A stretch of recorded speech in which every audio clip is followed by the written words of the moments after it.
बजडौल ग्राम पंचायत की विशेष ग्राम सभा में स्वच्छता पर दिया गया जोर। ग्रामीणों को स्वच्छता, ग्राम सभा के अधिकारों और सामाजिक जिम्मेदारियों के प्रति किया गया जागरूक। उपमंडल भोरंज की ग्राम पंचायत बजडौल में मंगलवार को विशेष ग्राम सभा का आयोजन पंचायत प्रधान नीलम कुमारी की अध्यक्षता में किया गया। ग्राम सभा का मुख्य विषय स्वच्छता एवं जनजागरूकता रहा। बैठक में पंचायत प्रतिनिधियों और ग्रामीणों ने बढ़ चढ़कर भाग लेते हुए स्वच्छ एवं स्वस्थ पंचायत के निर्माण का संकल्प लिया। ग्राम सभा में जिला परिषद सदस्य रजनी देवी विशेष रूप से उपस्थित रहीं। उन्होंने ग्रामीणों को स्वच्छता के महत्व पर विस्तार से जानकारी देते हुए कहा कि स्वच्छ वातावरण स्वस्थ समाज की आधारशिला है। उन्होंने ग्रामीणों से गांव को स्वच्छ रखने तथा सामाजिक जिम्मेदारियों का ईमानदारी से निर्वहन करने का आह्वान किया। उपप्रधान हिटलर ठाकुर ने ग्राम पंचायत वासियों को स्वच्छता बनाए रखने, कचरे का वैज्ञानिक तरीके से निस्तारण करने तथा सार्वजनिक स्थलों की साफ सफाई में सक्रिय सहयोग देने के लिए प्रेरित किया। इस अवसर पर किसान मोर्चा समीरपुर मंडल के सचिव राकेश शर्मा सोनी ने ग्रामीणों को ग्राम सभा और ग्राम पंचायत के बीच का अंतर, दोनों की शक्तियों, अधिकारों और जिम्मेदारियों की विस्तृत जानकारी दी। उन्होंने कहा कि ग्राम सभा लोकतांत्रिक व्यवस्था की सबसे महत्वपूर्ण इकाई है और पंचायत के विकास में प्रत्येक नागरिक की सक्रिय भागीदारी आवश्यक है। राकेश शर्मा ने ग्राम सभा के सफल आयोजन के लिए जिला परिषद सदस्य रजनी देवी, पंचायत प्रधान नीलम कुमारी, उपप्रधान हिटलर ठाकुर, पंचायत सचिव अशोक कुमार तथा सभी वार्ड सदस्यों का आभार व्यक्त किया।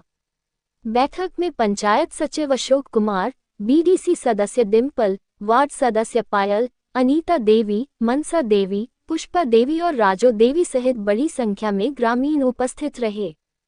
ग्राम सभा में पंचायत के विकास, स्वच्छता अभियान तथा अन्य जनहित से जुड़े विषयों पर भी विस्तार से चर्चा की गई तथा सभी ग्रामीणों से स्वच्छ, सुंदर और जागरूक पंचायत के निर्माण में सक्रिय सहयोग की अपील की गई। साइन की कोई वैल्यू तो समझा करो कि मैं एक साइन कर रहा हूं तो उसकी कोई क्या वैल्यू है मेरी। यहाँ पे साइन की और चले गए, वो उसका कोई मतलब नहीं है, कोई मायने नहीं है। ग्राम सभा की महत्व समझो कि उसकी क्या महत्व है। ग्राम सभा का कोई पंच प्रधान है, प्रधान है, उन्होंने नहीं काम करने हैं, काम आप लोगों ने कराने हैं इनसे, या हम लोगों से काम लेने हैं, वो आप लोगों ने लेने हैं।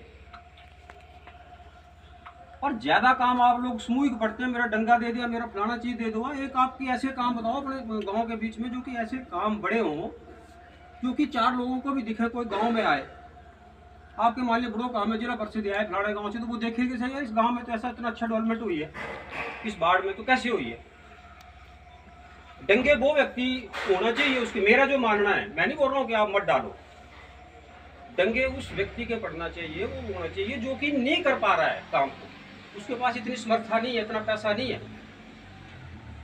यहाँ समर्थावान लोग भी बोलते हैं कि मेरा भी डंगा डालो, मेरी भी ये चीजें करो, तो वो चीजें आप समझना चाहिए। तो इसलिए जो भी आपको लग रहा है कि क्या काम पड़ना चाहिए आपके वार्ड में, वो कल तक अपने वार्ड मेंबरों से चर्चा कर लो, डिस्कशन कर लो। वार्ड मेंबरों को आप भी फोन कर देंगे तो भी कोई फर्क नहीं है। अगर वार्ड मेंबर नहीं फोन कर पा रहा है, अभी वार्ड मेंबर एक है, एक गांव में 400 घर है, या मतलब 400 लोग हैं एक वार्ड में, या 200 लोग हैं, तो वो सबके साथ संपर्क नहीं भी कर पाता है। अगर आप लोग भी निजी तौर पर उससे संपर्क कर लें तो कोई बड़ी बात नहीं है।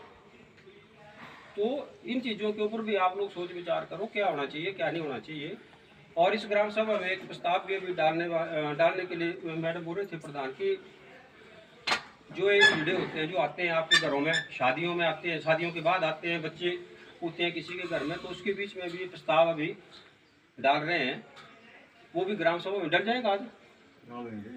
हाँ, तो वो प्रस्ताव भी है एक, उसके बीच में किया था। शादी के लिए 2100 रुपये किया ना मैडम, शादी के लिए 2100 रुपया किया हुआ है। हाँ, बच्चे के जन्म पर 1100 रुपया है। और जो फेरी वाले आते हैं ना, ये फेरी वाले जो आते हैं, अगर उनको पहले तो एक तो पुलिस की वेरिफिकेशन उनके पास होना चाहिए, जो इसमें थाने के अंदर अगर हमारी पंचायत आती है उस थाने की वेरिफिकेशन होना चाहिए। आप लोगों ने भी ध्यान देना है इनके ऊपर। कई बार पंचायत थोड़ी देख पाती है सब चीज़ों को, आप लोग भी देख पाते हैं, तो उनसे पूछो कि भाई आपके पास पुलिस की वेरिफिकेशन है, आप कहाँ पे रह रहे हैं, आपका आधार कार्ड कौन सा है, क्या है, वो आप चेक कर सकते हैं। अगर आपको कोई गलत व्यक्ति लगता है, सक्रिय व्यक्ति लगता है, तो उसकी सूचना पंचायत में दो, पंचायत प्रधान को फ़ोन कर दो, वार्ड मेंबर को फ़ोन कर दो, मेरे को फ़ोन कर दो। तो ये भी जिम्मेवारी हम सबकी बढ़ती है। आजकल बड़ी चीज़ें चली हुई है, चोरी के मामले बड़े चले हुए हैं, हम लोगों को पता नहीं होता है। तो उसके लिए भी अगर कोई ऐसा व्यक्ति आता है तो 500 रुपये का जुर्माना उसके लिए भी रखा गया है। अगर कोई आएगा उसके पास वेरिफिकेशन है, सब कुछ है, तो वो पंचायत देगी उसको अनुमति कि आप गाँव में जाओ। क्वाड़ी आते हैं, उनका भी ध्यान रखें। तो ये चीज़ें हैं। बाकी अभी मैं मैडम रजनी जी से अनुरोध करूँगा कि वो आपके समक्ष जिसके बारे में शायद आप सभी जानते हैं, पर फिर भी मैं बताना जरूरी समझती हूँ। इस योजना के अंतर्गत गरीबी रेखा के नीचे के परिवारों में जन्मी प्रथम पहली 2 बच्चियां जिनके नाम पर 21,000 रुपए की राशि बैंक अथवा डाकघर में एफडी के रूप में जमा की जाती है। जो परिवार गरीब है उनकी बच्चियों के लिए है ये स्कीम है। पहली 2 बच्चियों के लिए, 3rd बच्ची होती है उसके लिए नहीं होगी ये स्कीम, जो कि बाल विकास परियोजना अधिकारी के नाम बंधक रखी जाती है। ये एफडी हो जाती है जन्म के साथ ही। बीपीएल के मतलब मैं बताती हूँ आगे कि इसके साथ क्या क्या फॉर्म लगेंगे। यदि बालिका का विवाह 18 वर्ष से पूर्व हो या बालिका की मृत्यु हो जाए तो राशि विभाग को वापस हो जाएगी। 18 वर्ष से पूर्व अगर हम बेटी का ब्याह कर देते हैं 18 वर्ष से जल्दी, तो वो राशि उस बेटी को नहीं मिलेगी, या किसी कारणवश उसकी मृत्यु हो जाए तो वो राशि जो है वो विभाग को वापस हो जाती है। पात्रता इसके लिए बालिका के जन्म के समय परिवार गरीबी रेखा से नीचे हो, मतलब बीपीएल परिवार में हो, वो व्यक्ति जो है वो इस चीज का पात्र है। और इसके लिए हमारे जो वो दस्तावेज हैं, बेटी का जन्म प्रमाण पत्र लगेगा, बीपीएल का प्रमाण पत्र लगेगा, अभिभावक उसके माता पिता का हिमाचली प्रमाण पत्र लगेगा, परिवार रजिस्टर की नकल लगेगी उसी के साथ, आधार कार्ड की छाया प्रति लगेगी, आवेदन पत्र फॉर्म पंचायत प्रधान द्वारा निकाला जाएगा। वो एक और हमारी स्कीम है वो है बच्चियों की शादी के लिए। ये भी बहुत लाभकारी स्कीम है। इसमें योजना का मुख्य उद्देश्य ऐसे माता पिता को लड़की की शादी के लिए सगुन प्रदान करता है जो परिवार बीपीएल से संबंध रखता हो, जिसकी आयु 18 वर्ष, मतलब बेटी की आयु या बेटे की आयु जो है वो 18 वर्ष से अधिक होनी चाहिए, हिमाचल का स्थायी निवासी होना चाहिए। यदि लड़की का विवाह ऐसे लड़के से होता है जो कि हिमाचल प्रदेश का स्थायी निवासी नहीं है, तब भी विवाह की जो राशि है वो तब भी उस लड़की को मिलेगी ही मिलेगी। इसके लिए भी गलत दुष्व्यवहार हो रहे हैं, गलत व्यवहार हो रहे हैं, वो इसी का कारण यही है कि नशे में है, उन्हें कोई पता नहीं है कि ये माँ है, ये बेटी है, कि हमारी बहन है, कि ये कौन है। तो सभी से मेरा यही अनुरोध रहेगा कि जैसे मैंने बोला, एक स्वच्छता की ओर ध्यान दें और एक सबसे बड़ी बात अपने बच्चों की ओर ध्यान दें, क्योंकि हम क्या, हमारे माँ बाप ने हमें अच्छे संस्कार दिए थे, तब हम जाके आज उनकी हमें लगती है, जैसे हमारी मम्मी को कोई कुछ बोलता है तो हमें दर्द होता है कि हमारी माँ को क्यों बोला, हमारे बाप को क्यों बोला, पर हमारे बच्चों को नहीं लगती। अब फोन है ना हाथ में तो किसी को नहीं लगती कि भाई हाँ मम्मियों को, मम्मी कौन बाप कौन, हमारे फिर अच्छे हैं।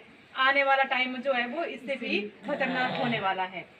विवाह में 31,000 रुपए का ये शगुन के रूप में मिलता है और इसमें फॉर्म रहेंगे आधार कार्ड का, मतलब जो माता पिता हैं उनके आधार कार्ड, आयु प्रमाण पत्र, लड़का और लड़की किसी की भी शादी होगी उनके आयु के प्रमाण पत्र, आवेदक का निवासी बोनोफाइड लगेगा, इसके साथ बीपीएल का प्रमाण पत्र और आपकी फोटो लगेगी। आवेदक जैसे माँ, अगर माँ कर रही है अप्लाई अपनी बेटी के लिए तो उसकी फोटो और बैंक खाते का नंबर, ये डॉक्यूमेंट्स रहेंगे। बाकी और भी ऐसी बहुत सारी स्कीमें हैं, मैं आप सबके बीच जब भी आऊँगी तो आपको इन स्कीमों के बारे में अवगत करवाऊंगी। और पुनः एक बार मैं आप सबका तहे दिल से धन्यवाद करती हूँ। प्रशिक्षण रखा जाएगा तो उस समय आपको बता दिया जाएगा। ग्राम सभा में जो मेन सदस्य होते हैं वो हम लोग होते हैं, जो भी ग्राम पंचायत के व्यक्ति हैं। जो व्यक्ति 18 साल वर्ष की आयु अपनी पूर्ण कर चुका है और मत अधिकार है उसके पास, वो इसका सदस्य ऑटोमेटिकली ही बन जाता है, उसको कोई सदस्यता लेने की ज़रूरत नहीं होती है। लेकिन ग्राम पंचायत में क्या होता है, ग्राम पंचायत में जो सदस्य बनते हैं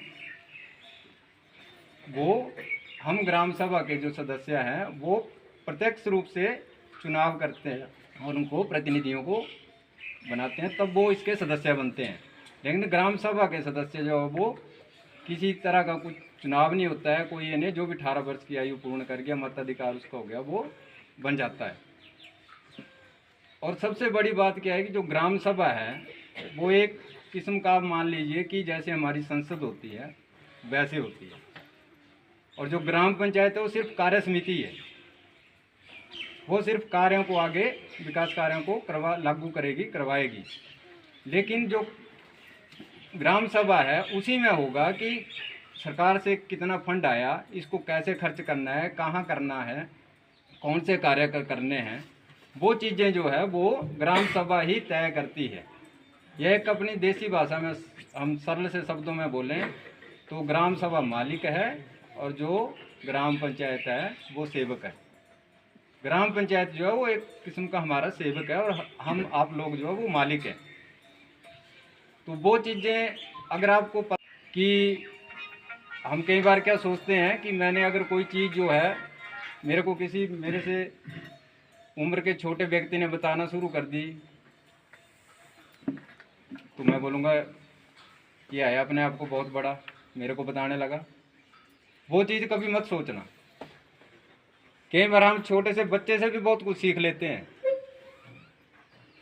तो कोई अगर बता रहा है तो उसको, अगर वो सीखने लायक चीज़ है तो उसको सीखिए। ये ना सोचिए कि ये मेरे से ओहदे में छोटा है या बड़ा है या उम्र में छोटा बड़ा है, ये मेरे को बताएगा। वो चीज़ नहीं होनी चाहिए। और हमें अगर किसी चीज़ का पता नहीं है तो बता भी देना चाहिए कि मेरे को इस चीज़ का पता नहीं है। ये नहीं होना चाहिए कि जी मैंने 10 बंदों के सामने बोल दिया कि मेरे को अगर हाथ उठा दिया कि मेरे को पता नहीं है तो मेरी बेइज्जती हो जाएगी।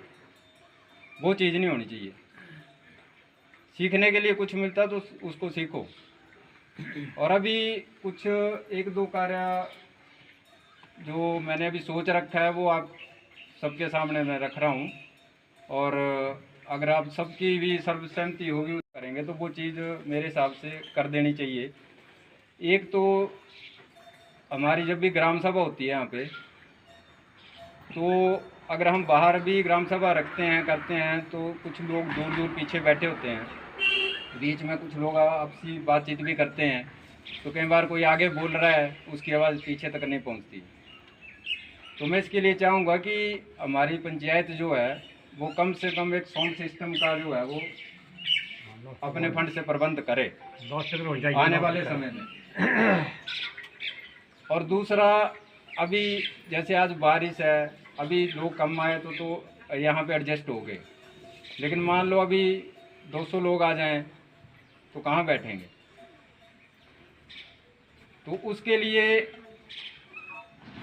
मैं चाहूँगा कि जो हमारे पास स्पेस बाहर आंगन में पड़ा है उसके लिए अगर कुछ प्रबंध हो जाए, टीन वगैरह डल जाए बैठने के लिए, बारिश हो कभी ऐसा कुछ हो तो वो अगर 16वें वित्त योग में बहुत पैसा आ रहा है, कम पैसा नहीं आ रहा है, क्योंकि आज पिछले वित्त योग में हमें 2144 करोड़ रुपए मिला था भारत सरकार से, अभी 3744 करोड़ रुपए मिल रहा है, तो बहुत ज़्यादा राशि मिल रही है। लेकिन बात वही है कि वो राशि खर्चने, अब खर्चा कैसे होगा, कैसे करेंगे, काम तो होंगे ज़मीन पे ही होंगे। अब कोई करने नहीं देगा, यहाँ पे कुछ रास्ता बनने लगा कोई मना कर देगा तो वार्ड सदस्य भी कुछ नहीं कर पाएगा। वो तो पैसा लेके आएगा अपने वार्ड में, पर हम लोग नहीं उनका सहयोग करेंगे तो वो नहीं करवा पाएंगे। फिर बाद में हम बोलेंगे कि वार्ड सदस्य ने तो किया है कुछ नहीं 5 साल। और वो तो तब करेगा जब हम लोग उसको ज़मीन देंगे, हवा में तो रास्ता बनेगा नहीं। तो ऐसी बहुत सी चीज़ें हैं, अगर हम इन चीज़ों पे चर्चा करने लगे तो पूरा दिन भी बीत सकता है। तो मैं ज़्यादा समय न लेता हुआ जिला परिषद जी का एक बार फिर धन्यवाद करता हूं और हमारे पंचायत प्रतिनिधियों का भी। और मैं चाहूँगा कि जो भी ये मैंने 1-2 कार्य बताए, अगर ये सही लगते हैं आपको, तो अगर इस ग्राम सभा में ये डल सकते हैं तो डाल दें। अदरवाइज जब भी 15 अगस्त या 2 अक्टूबर को ग्राम सभा होगी तो उसमें हम ये फिर अलग से इसका कुछ करेंगे प्रबंध। धन्यवाद।